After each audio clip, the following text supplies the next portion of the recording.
একজন সাবেক সরকারের ইন্টারিম গভর্নমেন্টের একজন উপদেষ্টা তিনি বলেছেন আমরা ওদেরকে মেইন স্ট্রিম হতে দেইনি, ওরা পাওয়ার কথা ছিল 168, আমরা এদেরকে নামিয়ে এনেছি 68-তে।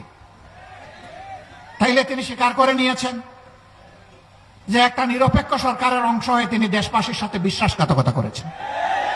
তিনি বলেন নাই যে আমি নামিয়ে এনেছি, বলেছেন আমরা নামিয়ে এনেছি বহু বচন। তাইলে বাকি বচনগুলা কারা? এদের চেহারাও জাতির সামনে আপনি একটু বলে দেন, একা এ দায় নিবেন কেন?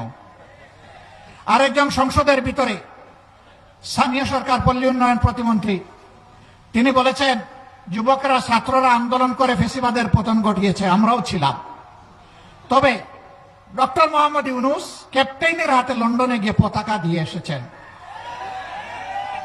ক্যাপ্টেইনের হাতে নাকি ট্রফি দিয়ে এসেছেন। ট্রফি যদি আগেই ক্যাপ্টেইনের হাতে চলে যায় তাহলে এটা ছিল নির্বাচন নামের তামসা। তারা স্বীকার করে নিচ্ছেন মৌলানা মামুনুল হক সংসদে গেলে কি হতো, যা হতো এর ভয়েই তাকে আটকে দেওয়া হয়েছে। কয়দিন, কতদিন আটকাবেন? ইনশাআল্লাহ দেশপ্রেমিকরাই বাংলাদেশ আগামীতে পরিচালনা করবে ইনশাআল্লাহ। তৈরি হন, লড়াই চলবে, থামবো না, চালিয়ে যাব।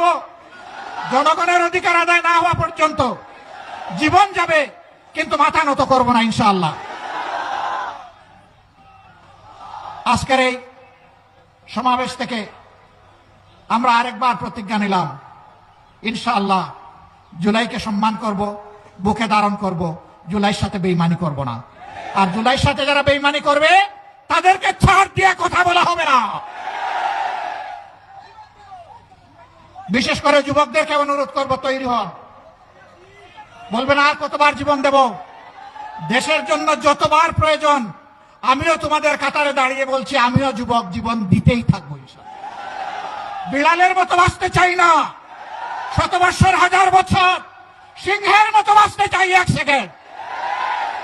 এর মাঝে আর কোনো কম্প্রোমাইজ হবে না ইনশাআল্লাহ। আধিপত্যবাদের কোনো ষড়যন্ত্র বরদাস্ত করা হবে না, সব কিছুকে ছিন্ন ভিন্ন করে দেওয়া হবে ইনশাআল্লাহ। সবাইকে আবারও আরেকটি অনিবার্য লড়াইয়ের জন্য প্রস্তুতি নেওয়ার আহ্বান জানিয়ে আমার বক্তব্য এখানেই শেষ করছি। আল্লাহ হাফেজ। বাংলাদেশ জিন্দাবাদ, বাংলাদেশ খেলাফত মজলিস জিন্দাবাদ।